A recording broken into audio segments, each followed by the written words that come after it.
So LeBron James confronts Stephen A. Smith. Let's get into it.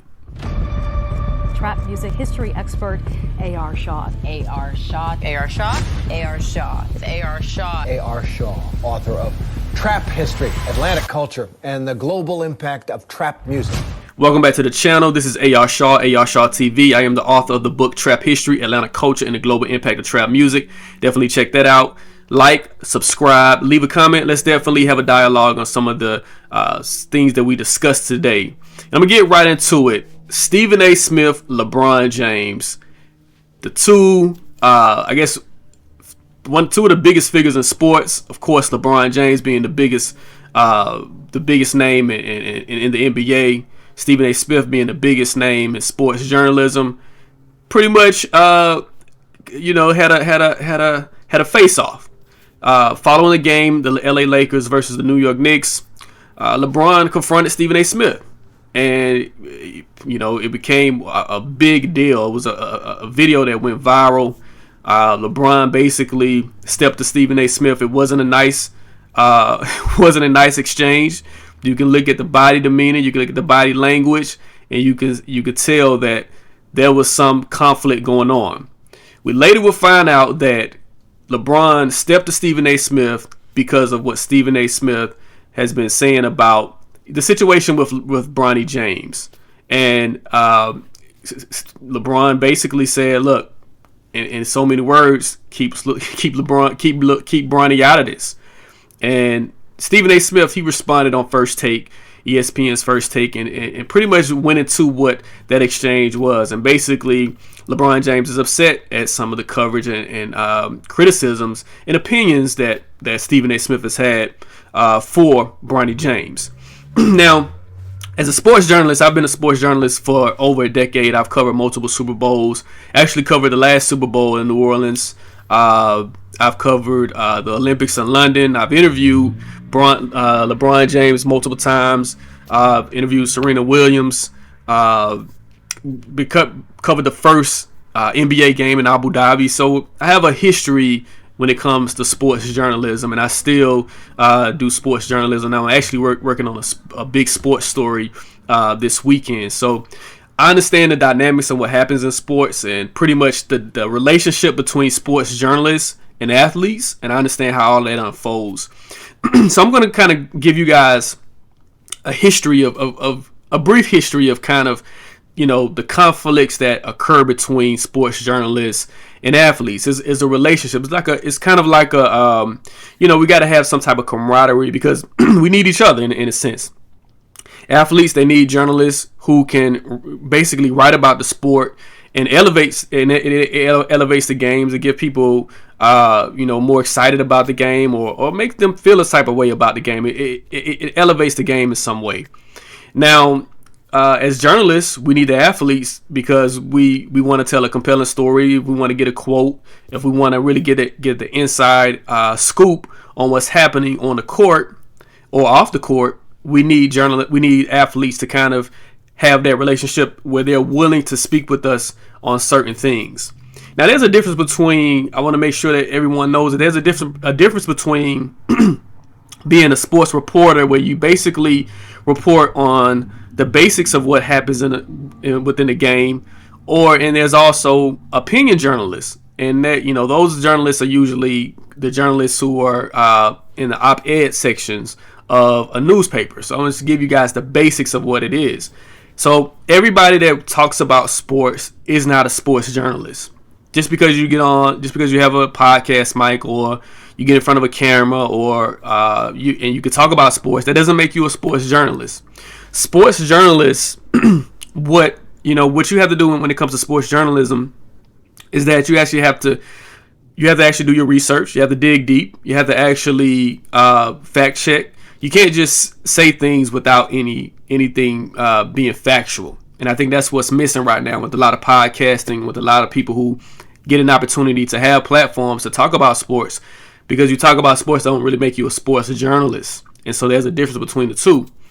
Now, opinion journalism pretty much isn't new at all. Like, I think a lot of people have a a notion that criticism in sports is new. It's not new at all. Like, it's something that's been around for a long time, but it hasn't been at this level in terms of the access that people can see criticism when it comes to sports. Now I'm gonna go back a long way in terms of just how, I guess, the mainstreaming of journalism and how we got to today, right? So initially, when we talk about newspapers, of course, like I said, you had the sports reporters, and then you have editors. And so what the editors would do, they would basically, they're able to give opinions. They're able to share what they believe, how a game should go, and pretty much give their thoughts on the players, the coaches, the GMs, things of that nature. ESPN, when they first started, it was basically a network that they were geared towards. Their signature show was SportsCenter. And if you see SportsCenter was all about the highlights. SportsCenter was all about who had the best dunks, who had the best crossover, who had the best blocks.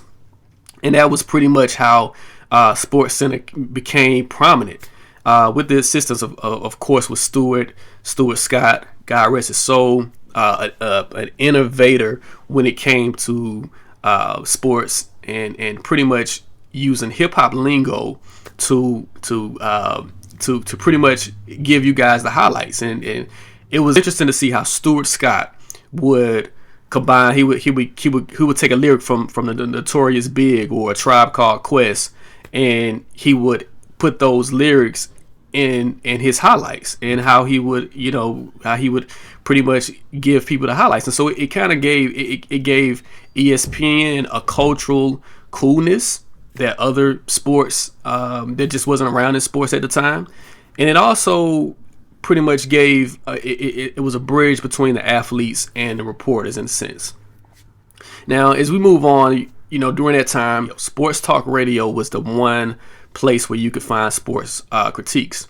Also, like I said, the op-ed section, but they weren't big at that time. It wasn't something that was mainstream. And if you didn't really like sports, you probably wouldn't be listening to talk radio, because it was very bland. To be honest with you, it could be very dry and boring at times. But what ESPN did was they took the same format of opinionated journalism, and they created shows like Cold Pizza, which became First Take, and created Pardon the Interruption.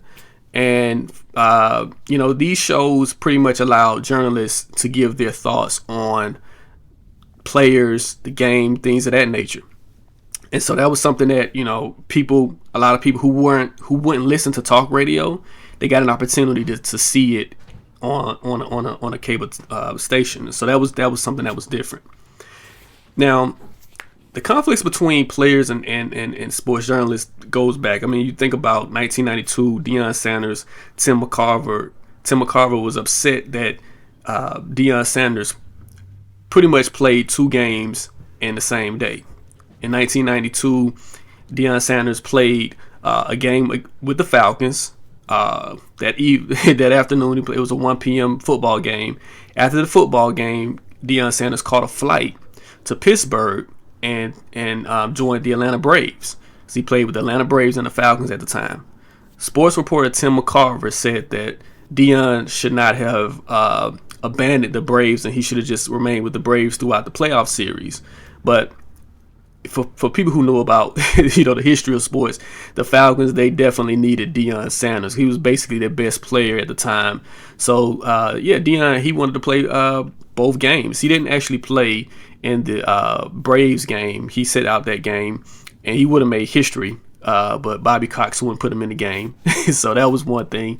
But after the game, later on, after that, Tim McCarver expressed himself about his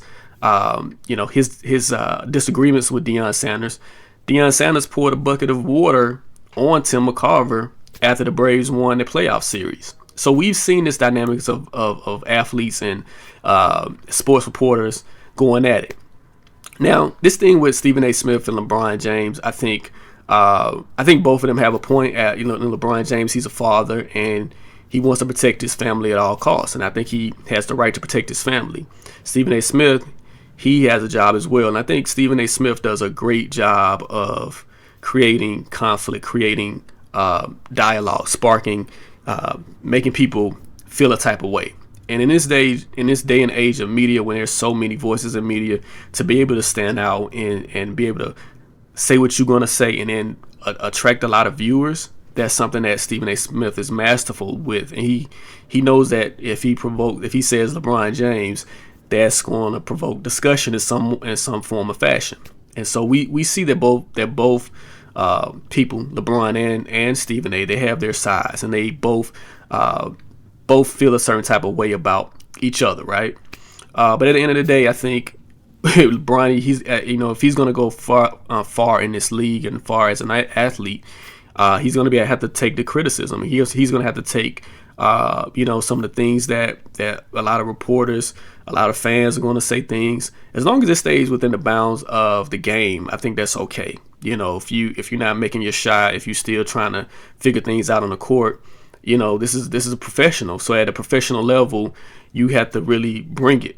And so I think that's what LeBron is going to have to do. He's just going to have to get better and continue to grow. And that's just how it is. I don't think you can stop someone from analyzing someone's play on the court, if it's bad or if it's good. So we're going to see what happens with this thing. I think it's an interesting dynamics that it got to the point where LeBron felt like he had to confront Stephen A. But we're going to see what happens, and it's just going to be interesting to see how this plays out in the remainder of the season. Again, I am A.R. Shaw, the author of the book Trap History, Atlanta Culture, and the Global Impact of Trap Music. Please check out that book, like, subscribe, leave a comment. Let's definitely have a dialogue on what's happening. I'm out, and I'll catch you next time.